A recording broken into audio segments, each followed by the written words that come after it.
नीट परीक्षा घोटाळ्यातील संशयित आरोपी सोलापूर झेडपी शाळेतील शिक्षक संजय जाधव यांनी नुकत्याच झालेल्या शिक्षकांच्या बदलीमध्ये आपली पत्नी मनोरुग्ण असल्याचे दाखवून अक्कलकोट तालुक्यातील बदली करून घेतल्याचे उघड झाले आहे.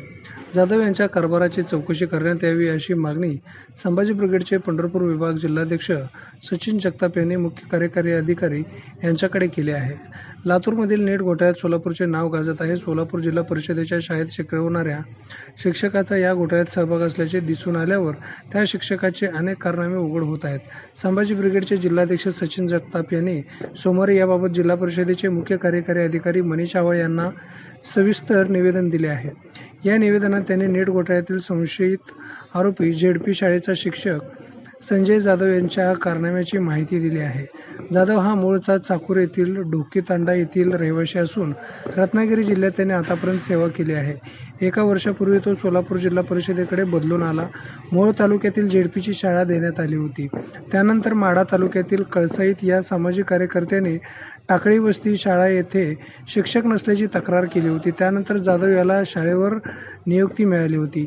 या काळात त्याने स्वतः ज्ञानार्जन करण्याऐवजी 10,000 रुपये मानधन देऊन पोट शिक्षक नियुक्त केला. लातूर येथे तो क्लासेस घेतो व त्याची 5 मजली इमारत असल्याची माहिती जगताप यांनी काढली आहे. या क्लासेसच्या माध्यमातून त्याने जाळे निर्माण केल्याचा संशय आहे. टाकळी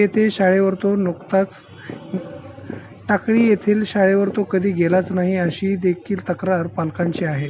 त्यानंतर नुकताच जिल्हा परिषद शिक्षण विभागाने शिक्षकांच्या बदल्या केल्या. यामध्ये शिक्षक जाधव यांनी आपली पत्नी मनोरुग्ण असल्याचे कारणे दाखवून लातूरला ये-जा करण्यासाठी अक्कलकोट तालुक्यात बदली मिळवली आहे. जाधव याच्यासमोर पोट भाडेकरू शिक्षक ठेवून अनेक शिक्षक असले उपद्व्याप करीत असून प्राथमिक व माध्यमिक शिक्षक विभागातील अशा शिक्षकांची चौकशी करावी अशी मागणी देखील यावेळी करण्यात आली आहे.